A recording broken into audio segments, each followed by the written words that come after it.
All right, pencils in the groove. No time to lose. So now I'm scanning. I'm looking for scholars who put their pencils down, eyes tracking me. I know most of us have our eyes on me. Great. So scholars, our now today says, how do you know something has moved? How do you know something has moved? I'm with so many beautiful brown eyes tracking me with their hands up. Yes, Kayla. When you know something has moved is when you see something's on one spot and then you see it on a different spot. Okay, anyone want to build on? Christine? I know that something has moved when it's moved from the place you put it into a different place. Okay, I'm noticing some scholars who agree, show a green sign. Christian? You know something has moved when it's in a different place than the original was. Okay. Yes, Michaela? How do you know something has moved? If it goes to a different space than where it was before, like if the car was right here, then it just like ends up right here. Okay. Lastly, Anaya. I know it's something has moved because somebody has pushed it in or pulled it by force. Okay. So today, scholars, we're going to actually look at movement in real life, and we'll see if some of your theories are right. So we're about to watch a quick video, and I want you guys to remind me, what is the expectations while we're watching the video? Yes, Kayla. When we're watching a video, we are quiet, and if some people can't see, they can go to the back and watch the video. And when you go to the back, where are you? Are you bringing your chair? What are you doing? Yes. You're not bringing your chair, you're going to stand at the back. You're going to stand at the back so that way you're not making a lot of noise and people can see the video. Capiche, the video is about to start. You have one last thing to say, Aiden? You should not be there when your parents so they don't distract. So if you shouldn't be there, what should you do? You should be away from your parents. You should wait for your friends so that way the video starts. And we don't get distracted. Good job. Okay, so right now we are about to move on to the video because we just the time, Ryan. Give me a second. So we're about to watch the video. Christian, can you get the lights, please? Thank you. All right, the video started. If you want to scholar, you can go to the back. I noticed that at this time people walk quietly to the back.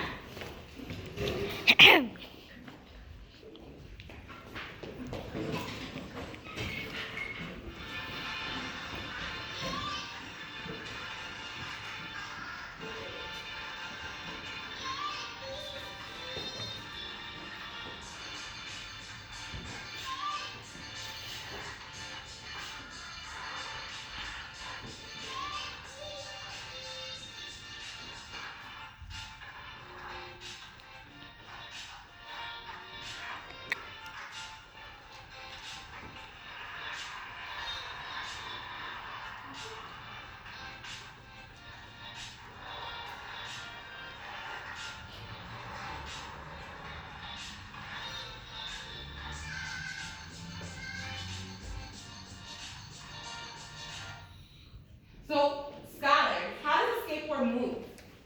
Christine. It goes by force. Because the person that's running it, they push it onto the mouse and can move forward. Okay, anybody else? Michaela? Something else to build on to Christine's is the kid was using push and pull because for all the tricks he had to use force and he had to like pull them, push them so they would move. Okay. Do you think it will be easier for a bicycle to move uphill or downhill? Peyton. I think down the hill because this would have less force. Okay. And why is the skateboard going down instead of, because I know a lot of people saying force, that means that you guys he's actually using force to move it. But why is the skateboard moving down instead of moving up? Madison. The reason is because when it goes down, it gives more speed, but when you go up, it gives less speed. That's true. Anything else? Ryan? Gravity's pushing it down and gravity's pushing it down. Okay. And what exactly is gravity? Does anybody know? You said a very important word. What's gravity? Yes. Gravity is when it's, for example, the table, it's down, it's straight Okay, so what exactly is it though? Like it said, he said the table's down, it won't move. Anybody want to build on? Yes. It's a force that keeps us down. So again, why would it be easier then for a bicycle to move uphill then? Isaac, Because of gravity. what do you mean by that? Tell me more. Gravity would force the skateboard to go downhill instead of uphill. Okay. So we are actually going to be doing an experiment today, scholars. And I want you guys to know we're going to be using toy cars. And we're going to be learning a lot more about gravity and force. So flip the page. Flip the page. I know this time, everyone flipped the page silently. We went right to the next page. Can I have one person read the directions for me? Devin?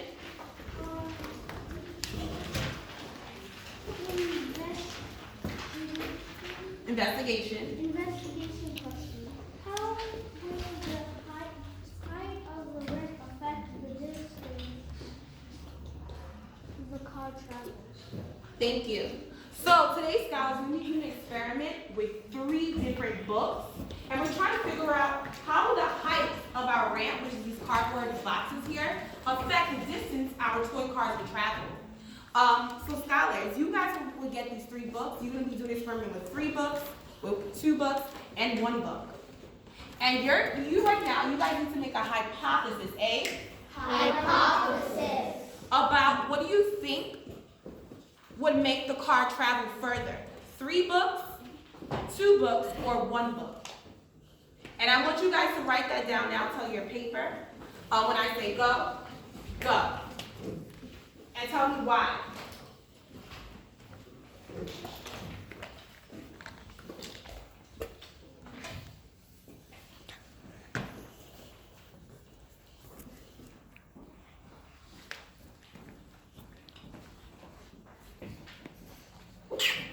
Bless you.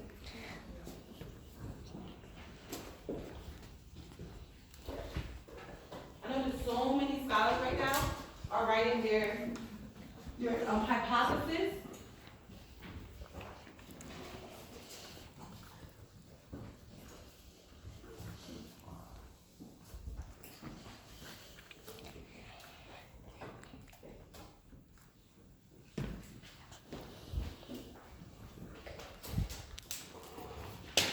All right, pencils in the groove. So now scan, I'm looking for scholars who put their pencils down, whose eyes are tracking me. So what is some of you guys' hypothesis? Someone I haven't heard from. Alara. My hypothesis is I think the car will travel farther with 3 books because it's higher, and then the car will go down faster. I'm seeing a lot of agree signs. Damien, what do you think? I think with 3 books, the car will go faster because it will make the car have more speed. Okay. Allie. I also think 3 books because it would give more force to the toy car. Okay. Christine, you say you want to build on? Go ahead. I think that 3 cars because when it starts higher, gravity will force it down even more and will speed down. Got it. All right, so we're going to see if your theories are right, your hypothesis is correct. Right now, I'm going to model for you what it looks and sounds like to do this experiment. I want you to really see exactly where I place my materials because it's very important in order for us to stay safe and in order for us to do the experiment correctly. Capiche? Kaposh. So now I'm going to model for you what it looks and sounds like. And I want you to tell me what you notice. If you want, you can tell, if your friends who are further away, you can come closer to what the model will look like.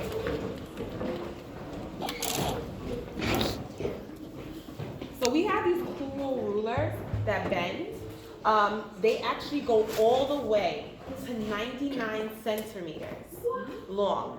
So I want you to see exactly where I place my rulers in order for me to do the experiment.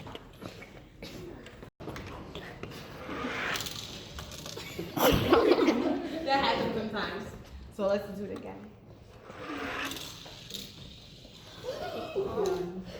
Great. So what did you notice what happened in the experiment? Devin? What I noticed was that was that in 3 books, the car went faster. Okay. What did you notice about how I did the experiment? Yes. I noticed that you put the ruler at the end of the cardboard so you can measure it. Okay.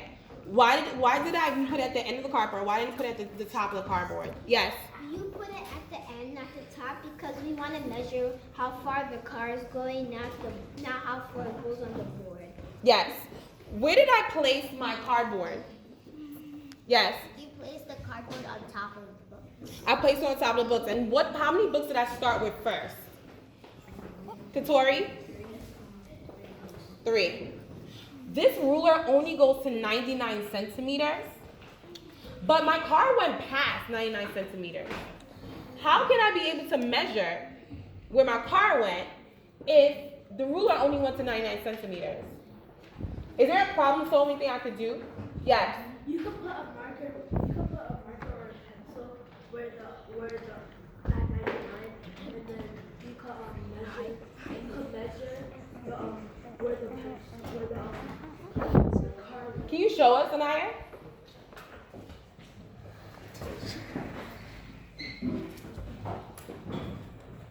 Oh, okay. Where do we need to start?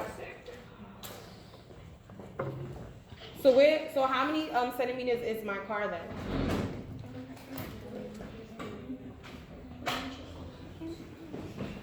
It'll be 99 plus what? Which is what? 100 and everybody? 98. 198 centimeters. That's how far this car went. So that's one important rule I want you guys to see. Put a marker and pencil where the car is, and I want you to place the car at the top of the ramp. Can I please have a group show us what it looks like to do this experiment? Hi, my name is Ebony Panado. Currently a 4th grade science teacher for Canarsie Ascends. And I just wanted to do a quick video about my reflection of my lesson. As you can see, I'm wearing different clothes because it's the next day, and I really want to take some time to really deep dive and see my data. So the first question that's asked to me is, how did I plan for this lesson, and what decisions did I make in order to plan for it? So anytime I look at any type of unit plan or any type of lesson, first things I need to do is look at the stamp, the key understandings that students need to know in order to master the key concepts in the lesson. I look at the materials, and I look at the possibly misconceptions that students may have.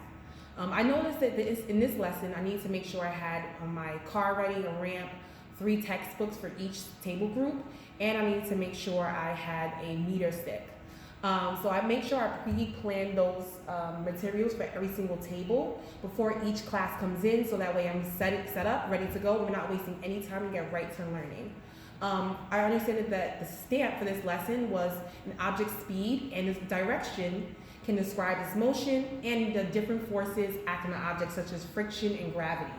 So I don't know if you saw in the very beginning of my video, the first thing I was interested in pulling out was that students need to understand what gravity was, what friction was, and I pushed them and to build on from each other in the very beginning of the lesson. And that also came across in our exit tickets, which I'm about to get to. I decided to make the decision to do every single lesson on PowerPoint. My thing is, I do not want to waste any time for learning, and I want to make sure that every student gets every question and key understanding. So if you see, I was up here, make sure as a reminder I have every question in visual aids. This lesson also wanted to ask for a YouTube video, so our YouTube video is up and running for students. So I wanted to make sure everything is laid out in real time and everything is perfect so students can get right to the learning as quickly as possible. I do that with every single lesson. For this lesson, I also understood that students may not be aware of key vocabulary concepts, and that's a lot of misconceptions that may happen. So I also had these vocabulary books that I made for students, so that when we were doing the reading, they could write down these vocabulary concepts and they could really remember and stamp the learning. So the different, what I learned from the students' exit tickets as I was going through, I realized that students were really able to understand what gravity was. I had so many students get the first question right, which was a ball is thrown into the air, what causes it to come down. Most students got gravity correct, as you can see. So that really showed me that they understood that gravity is a force that keeps objects down, keeps it grounded. And the second question is just an animal in a box, and it says, explain how you know the object shown above was moved. My thing that I wanted students to understand was that the position of the object has changed, and that's how I know that it moved. Most scholars were able to tell me that either the object was on top, it's above the box, it's now in a different location. Some students put force, push, and pull, but my main focus was that the position of the object has changed, and that can describe that the object has moved. So I realized that some students, probably a small amount, didn't really understand that it was, they just said something about force, or they said something, like I said, about push and pull, but they didn't really say anything about the position. So that's what my key understanding for my next time I teach a lesson or any other lessons, to make sure I stamp the learning at the end of the lesson, to make sure kids understand that the stamp is very important as far as like the position of the object and how it changed, and to make sure that every student understood that. Okay.